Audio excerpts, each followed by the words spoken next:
And I'm tapping on the collar until she calms down. I mean, essentially the pressure in the collar, the direct pressure from the leash means what you're doing is wrong. The indirect pressure from the collar means in order to relieve one, you have to do something in order to relieve both. Which we're kind of getting there. Today she's just full of beans. Full of beans, yeah, she's just oblivious. So far so good. We're having some kind of sticky issues. Basically, she's gotten, she's very alarmist over stupid stuff. Yeah, exactly. And leave it. No, leave it. Sit. Good. Leave it. The more she fights, the more pressure there is. And there we go. Good girl. Yeah. You know what that means, don't you? Good pup. Okay. This dog has been clicker and treated to death. She also has absolutely no respect for any type of equipment that's on her. She's basically, I mean, she's neck dead. I mean, I don't know how long she spent on a prong collar, but pressure means nothing to this dog. And she puts up some really, really powerful opposition. The first couple days that we had her on the e-collar, she did great. But then when she realized that she could survive it, she was going for higher and higher and higher levels. Right now we're on a 15 on continual. The minute we go outside, she's on about a 40. Wow. Good girl. No, sit. Sit. One of the things that's happened with her, no, sit. Sit.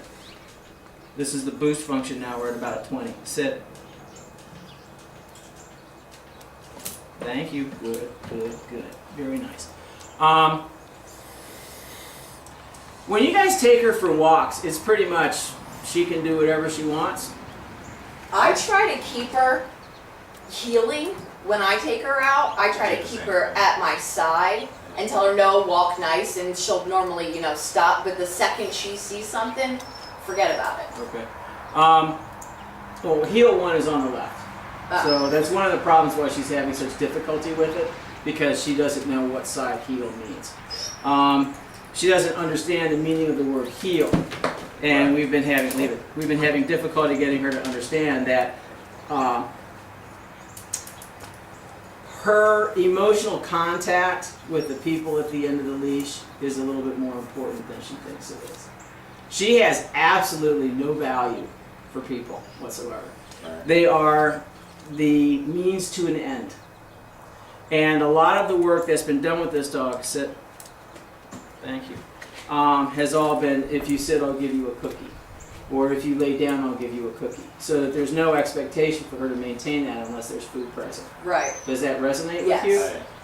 We're really having a hard time overcoming that. And then when you go to offer her food, she basically, well, we'll just go ahead and demonstrate that for you. She finally got her first, I know, huh? And she's going to be a little bit more subdued about it because she got clocked for coming up at me for the food. And I was just like, oh no, that doesn't work. Good. What, like you had a treat in your hand and she tried to get it from you without... She came at my face for it. Good, yes. And then she got in trouble for it. Because it started this frantic, over-the-top arousal. Right. Because all of a sudden it wasn't as forthcoming as she thought it was going to be. Sit. But see, she figures that the treat for her signifies the end of a behavior. And it shouldn't.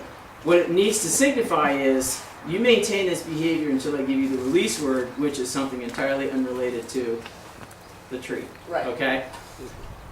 When she hears good dog, she thinks it's a big fat party. It's not. Good dog means keep trying. Yes. Good. It doesn't mean you're done. Right. So what's happening is she gets good dog and gets paid off. And she thinks that's the end of everything. Okay, well now I can just go do what I want again. Well, and it's become a problem. So basically, what we've been really struggling with is getting her to understand that just because food is present doesn't mean that you offer these behaviors randomly. So that's more a management issue on behalf of owners than it is with the dog. Because she has all of the prerequisite skills with the exclusion of heel. I don't know what you use as a come command for her, but we've been using here and she's been pretty responsive to it. Sit. Nope. Sit. Good, good. Very nice. And she thinks this is forthcoming. The only reason she's sad is because she knew this is in my pocket or in my hand. Good. Nope. Yes. Yes. Yes. Well, see, at this point, she came right at me. Give it to me now. It's like, screw you, honey. I'll get you a punch right in the face. Was she just sitting right there Easy. in that same spot? No, we were outside. We were outside. It just happened. I mean, I hadn't, you know, Wow. she was just so overly aroused. And the thing is our delivery system is predicated on two things. I don't need to tell the dog that the food is present. They know, their nose tells them. It Right. is. Okay, we have two delivery systems here. We have the Manners Minder, which has been working well for her just by virtue of the fact, thank you, because she's so focused on what you might offer her, it helps maintain her focus on you without that aroused expectation that you're going to be giving her something. And it was a real blow to her ego when she figured out that I wasn't going to give her crap just because she offered some behavior. Right. Good girl. Now that we got you in the state you're supposed to be in, yeah, you butthead. Good girl. She's a good girl. Yes. Very pretty. Much calmer. Much calmer. Yes. But that frantic, over-the-top, aroused state that she's constantly in, because it has nothing to do with us, it has everything to do with the fact that she's been made to feel that way. Right. And one of the things that we're gonna tape today, we haven't had much of an opportunity to, is we're gonna finally have her around something that's a little bit more exciting, like another dog. Unfortunately, all we have are dogs that she's familiar with. The first week that she was here, every dog that passed by her crate was just blah. And then finally, I came in behind her. The way the crating is set up in the dining room is no. Sit here, here, here. Good. Sit. Very nice. Thank you. What a sweetheart. Good girl. Nope. Here. I'm trying to keep her mind off of you. Sit. Here. Sit. Thank you. Good girl. I know. But basically, we have, as you walk in the dining room, there's 2 crates here. Across, there's 3 more crates. And then our front door, and then there's 2 crates along the wall, one pointing towards the door and one pointing towards the kitchen. She's in the one pointing towards the kitchen. So every dog that comes in and out of that room has to pass her. Every dog. Well, the reason we set it up that way is because I know that she's dog reactive. Here. Sit. Good girl. Yes, very good. So after about day 3 or 4 of it, yes, just snarking and growling and the whole 9 yards, I came in behind where she couldn't see me, and I pitched a shoe at the back of the crate. Haven't heard another word. Really? Not one. And the thing is, the reason the correction worked, sit. Good. And if you notice, one of the things, before we finish with that, what I'm doing is reinforcing the behavior that she's supposed to be engaging in. I'm not, damn you, sit, sit, sit, sit. I'm tapping on the collar, although the leash is very close in my hand. It's not so tight that she's got to struggle with it. And I'm just simply reinforcing the behavior without conflict. She has to maintain the position. Leave it. Thank you. Very nice. Thank you. Good dog. Mean the same thing. Essentially, good girl. Yeah. It means wait, because the good stuff's coming. Good dog.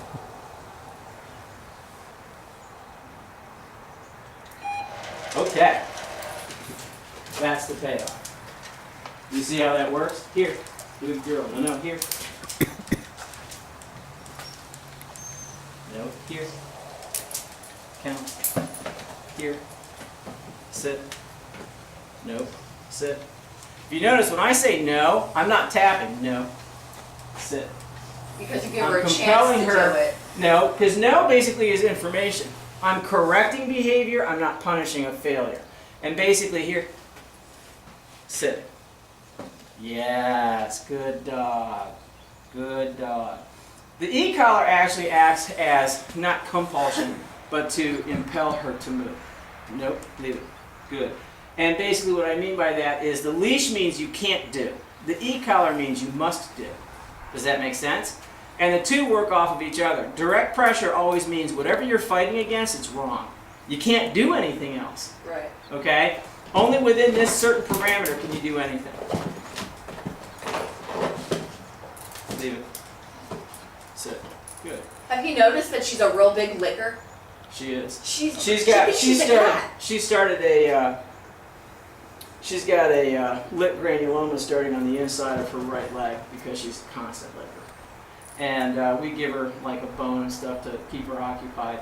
But when she gets she gets tired, she's bored, whatever, Yeah. or she gets aroused, she doesn't have any outlet, and that's what she does. A lot of it, okay. It's a nail biter too. She is. A lot of it is frustrated displacement behavior. And basically, if I can't do this, and I can't do this, and I can't do this, and I can't do this, this is the only avenue left for me, this is what I'll do instead. What happens is it becomes habituated, get out of it. And as a result, she uses it as the first default behavior. So what we've been doing is we'll put the e-collar on, and when we hear, we just disrupt the behavior. We say nothing at all. There's no point, because basically what happens is when you sit there and you continue to involve yourself in that process, the correction or the information becomes contingent upon your presence. Does that make sense? And when she's by herself and she engages in that behavior, then she's got she's self-reinforcing. Right. It becomes harder to diminish. So what we do is we set them up in an environment where they have the opportunities to engage in this. Same with counter surfing or door dash, all that Trash stuff. digging, yeah. We put them in a situation where they have the opportunity to think about their choices, and then we go from there. And the thing is the e-collar, it's like I said with her, some dogs are like that. I mean, I've had hangnails and I've screamed like a baby. And I've walked on broken bones. So it's a matter of tolerance, and she's got a pretty high tolerance.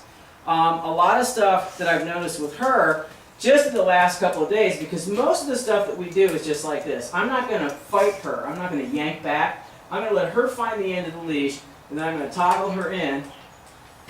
Good, good. Yeah. And not say anything. In the one video that we shot, okay, sit. No, here. Here. Good, sit. Very nice. Very nice. Now, because she's so fixated on the food, yes. Yes. Yes. Easy. Thank you. What I do is I make her wait for it, or I'll make her do something else that's easily accessible for her. But basically what I was getting to was, in a situation where you have a dog who resists like this, I'm just a stone. And all I'm doing is I'm applying pressure from another avenue, Right. using the e-collar, or what they call indirect pressure. So that way she's like, well, I can't do that. I must do this. Right. Her